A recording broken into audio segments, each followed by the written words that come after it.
Hey, welcome back to the Disney Plus Everyday Challenge, and today we have Science Fair, the series. This is kind of a spin-off of the Science Fair documentary that we've looked at a number of months or years ago. I can't remember how long it's been, but this is a series. It's actually only 3 parts. Each of the episodes are about 45 minutes long each. Yeah, 41, 43. Yeah, just 3 episodes so far. I imagine there might be more seasons. It's from 2023, so it's pretty recent. There might be another season in development, but you kind of get the full arc of the experience, I guess, following a number of different students from around the world wanting to get into ISEF, the International Science Engineering Fair, or International Science and Engineering Fair. It's like the science fair you would have in high school as a kid, doing it's not just, as one of those kids say, it's not just like a volcano that shoots borax out of the top. It's a little bit more complicated than that. These kids are incredibly smart. They are more intelligent. They have more intelligence in their pinky than I do in my entire body, and it's clear to see that. It's we the very first episode here, which is the only one I've watched, but you know what? I'm going to do this right now. I hate reality shows, and this is not a reality show. It is more of a documentary, and it does have some of those little pregnant pauses, before the commercial kind of break kind of thing. Or at least it feels like it. Maybe it didn't do that. It just felt like they were really building up the tension here, because it's not just for us, it's for them. This is a really big part of their lives. This girl, I think it's Natasha is her name. I could be wrong, I'm sorry if you're not Natasha. But they follow a number of different students, including in the most intense program in Jericho, New York, which we saw in the documentary movie. These kids are under the heel. I don't want to necessarily under the heel, but under the command of a teacher who is passionate about getting them into these schools. I'm sure the teachers for any of these schools who are working on getting these kids in place for ISEF is passionate. I do not doubt that. But this woman that's featured in this is she's a ball buster. It's kind of great to see this, and she doesn't take any BS. It doesn't take anything from the kids. There's no halfwaying this when it comes to getting into ISEF, and it's also a bit of a stress test on her as well, because only a select few can get to go to this international science fair. Now we are not just if competing against kids in your school or kids in your region or your state or even just the country. It's around the world, and only one can take home the biggest prize. And it's not just like, again, volcanoes, or this is the way the weather works, or it's a little bit more complicated. That might work for 2nd graders or 5th graders that are exploring new things in science and engineering, but when it comes to this level stuff, these kids are dealing with cancer, trying to find ways to deal with different types of cancers and identifying them. Another one is he says he's working on time travel, but I don't think he's really working on time travel. He is working on ways to harness energy using different... again, they're smarter than me, and I can't retain all this information. But they're trying to use different materials in order to create a more efficient energy when it comes to engines and things like that. So we have EVs and things like that, and hybrid cars and whatever, and they require certain levels of batteries to run, and that's the future to a certain degree, but there are certain things that are almost just as bad. It's bad for the environment as well, just to produce some of these batteries, produce the materials, or mine the materials needed to create such batteries. So he's working on this, trying to find ways to improve it. And then if if nobody else is going to make the world better through science, it's if nobody else is, it better be the kids, because my generation's effed it up. So, well, the kids have got to watch out for themselves. So we got one girl. I think she's dealing with suicidal ideation, how to identify and how to.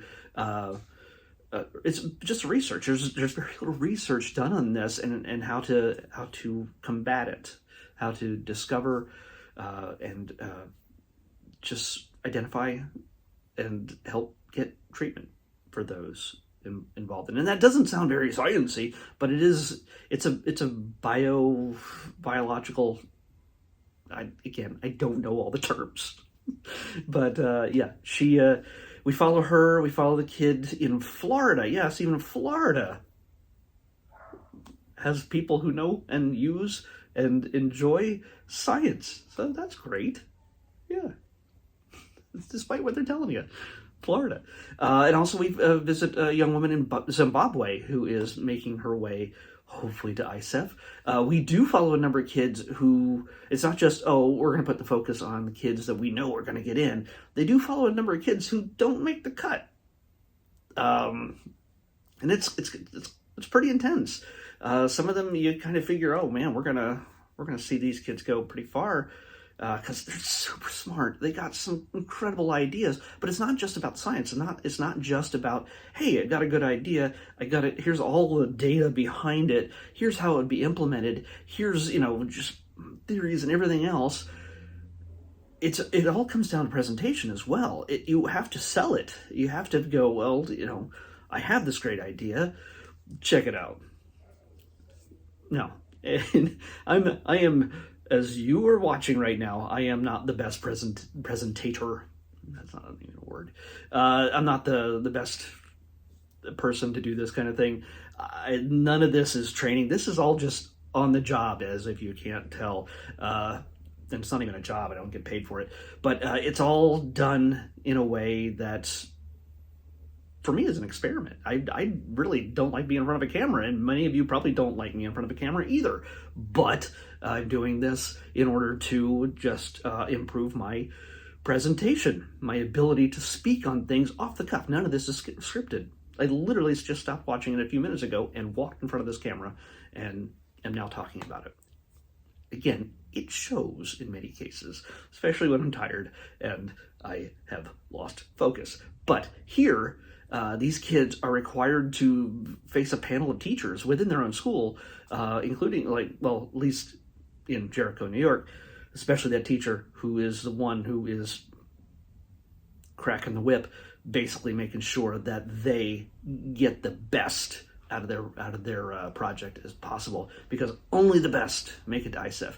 It is, for one of the kids, as one of the kids described, it's like winning the Nobel Prize if you win ISEF. For kids, it's just going there in many cases is like being nominated for a Nobel Prize. It's the Super Bowl for science geeks, and that's awesome. I don't take this as being diminishing of who they are, but they're so cute. They're kids. I mean, they're kids. I know they're kids. They're teenagers. But everybody under 30 is a kid to me these days. They're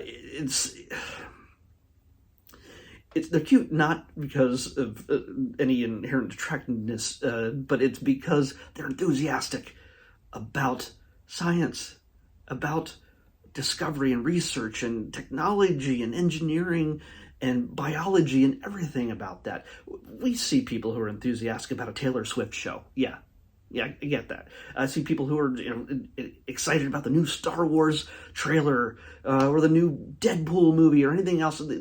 People like me. It's a geeky thing. I'm enthusiastic about these things, but it doesn't contribute to society that much. These kids are just enthusiastic about creating, discovering, exploring, and hopefully releasing something into the world that will make it better. Me going to see Deadpool does not make the world better, as much as I'm sure I'll enjoy it. But their enthusiasm is cute to me. This is a word. It's a bad word. It's a bad word to use for that. But it makes me happy.